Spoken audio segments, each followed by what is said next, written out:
on the floor of August House. 13 హామీలే కాకుండా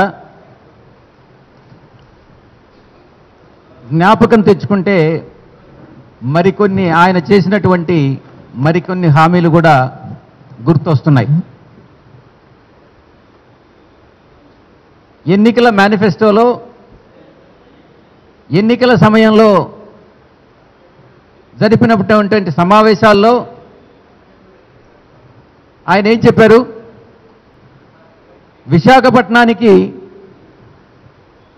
Visakha institute of medical sciences తీసుకొస్తామన్నారు.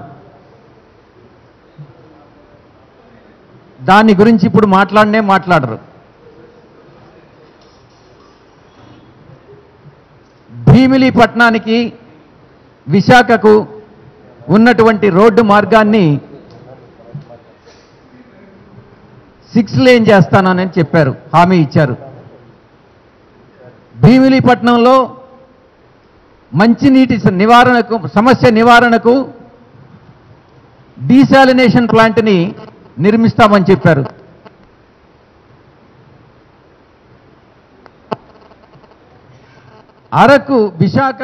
అరకుకి ఒక అద్దాల రైలుని వేస్తామని చెప్పి హామీ ఇచ్చారు. సింహాచల పంచగ్రామాల సమస్యను పరిష్కారం చేస్తామని చెప్పారు. గాజువాక భూ సమస్యను పరిష్కారం చేస్తానని హామీ ఇవ్వడం జరిగింది. కేజీహెచ్కి ఆధునీకరణ పనులు చేపట్టి దానిని ఒక అద్భుతమైనటువంటి సంస్థగా తీర్చిదిద్దుతానని హామీ ఇచ్చారు. వీటిలన్నిటిల్లో కూడా ఆ 13 కాకుండా ఇప్పుడు నేను చెప్పినటువంటి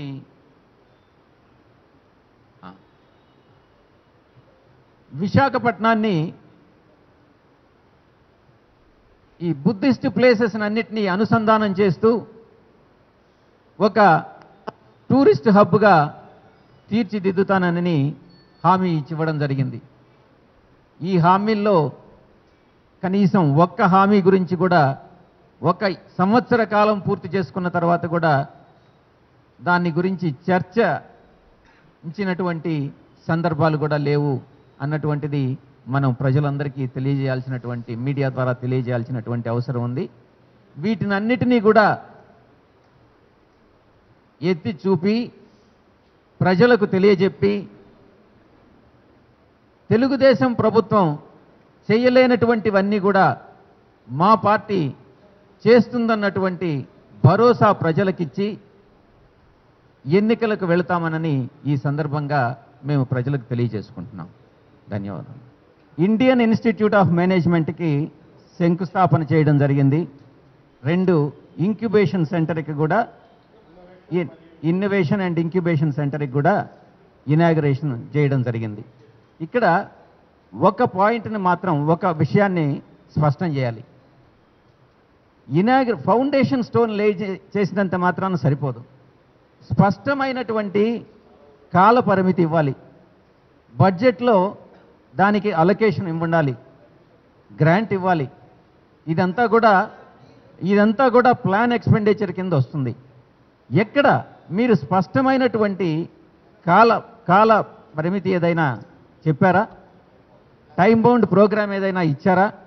ఇంకా విశాఖపట్నానిక మీరు అడిగే ప్రశ్నలోనే స్పష్టత లేదు.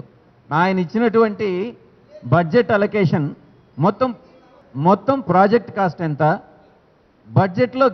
బడ్జెట్లో అలొకేట్ చేసినటువంటి 49 కోట్లు దేనికోసం, అది ఆ అలొకేషన్ అనేటటువంటిది విజయవాడకి సంబంధించా, అమరావతి రాజధానికి సంబంధించా, లేక విశాఖపట్నానికి సంబంధించా అన్నటువంటిది స్పష్టత రావాలి కదా. దీనికి స్పష్టత ఇవ్వండి, దీనిపైన స్టేటస్ రిపోర్ట్ అన్నటువంటిది సమర్పించండి అన్నటువంటిదే మేము ఈ సందర్భంగా డిమాండ్ చేస్తున్నాం. స్వయానా ప్రధానమంత్రి గారే విశాఖపట్నాన్ని సందర్శించి 1000 కోట్ల రూపాయలు గ్రాంట్ చేయడం జరిగింది. దాంట్లో ఇప్పటి వరకు నాకు తెలిసి 600 చిల్లర కోట్లు మాత్రమే రిలీజ్ చేయడం జరిగింది. దానిపైన మీరు ఏ చర్యలు తీసుకున్నారు, ఏ రకంగా ఖర్చు పెట్టారు? మీకు ప్రజల నుంచి వివిధ సంస్థల నుంచి విరాళాలు సేకరించారు, దాన్ని ఏ రకంగా వినియోగించారు, ఎంత దుర్వినియోగమైంది, ఇవన్నీ కూడా